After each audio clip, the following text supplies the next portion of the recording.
السلام علیکم ورحمۃ اللہ وبرکاتہ۔ بسم اللہ الرحمن الرحیم، والصلاة والسلام علی رسولہ الکریم وعلی آلہ واصحابہ اجمعین، اما بعد۔ میرے محترم بھائیو، دوستو، ماؤں بہنوں، آج میں نے آپ سے یہ بیان کرنا ہے کہ عرق النساء کا دیسی علاج کیا ہے۔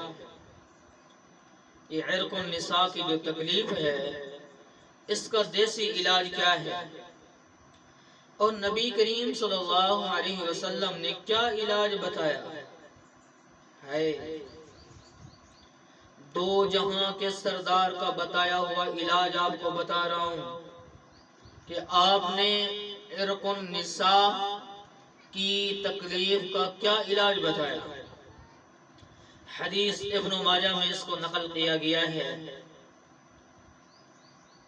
تو بیان کرنے سے پہلے آپ سے ایک چھوٹی سی درخواست کی جائے گی، اگر چینل کے اوپر نئے آئے ہیں تو اسے ضرور سبسکرائب کیجیے گا، بیل آئیکن کو پریس کر دیجیے گا، اور ویڈیو کو لائک اور شیئر کرنا نہ بھولیے گا۔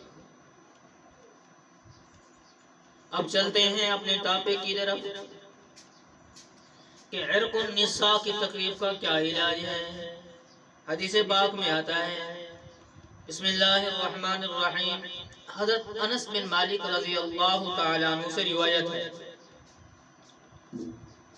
یقول، وہ فرماتے ہیں، سمعت، سنا میں نے، رسول اللہ صلی اللہ علیہ وسلم، رسول اللہ صلی اللہ علیہ وسلم سے، یقول، آپ فرما رہے تھے، شفاء، شفا ہے، عرق النساء، عرق النساء بیماری سے۔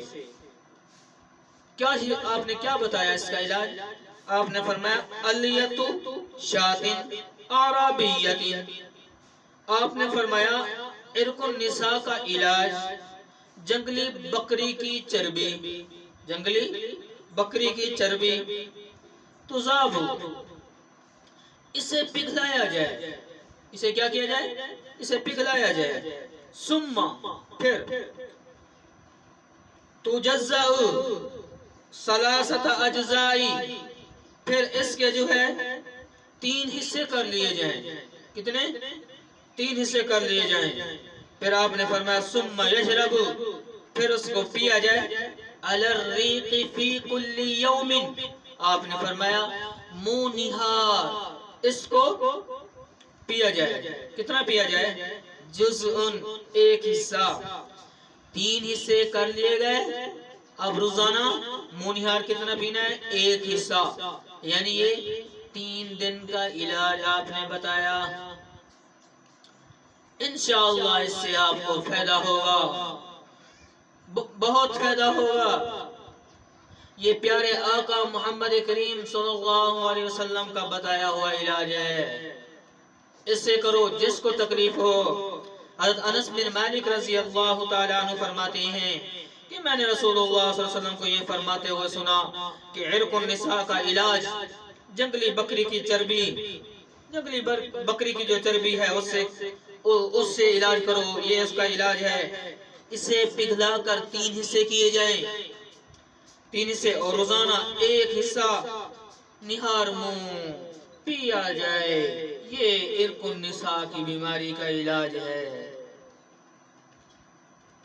تو مجھے امید ہے کہ میری آج کی ویڈیو آپ کو بہت پسند آئے گی۔ اگر اچھی لگے تو اچھا سا کمنٹ چھوڑیے گا۔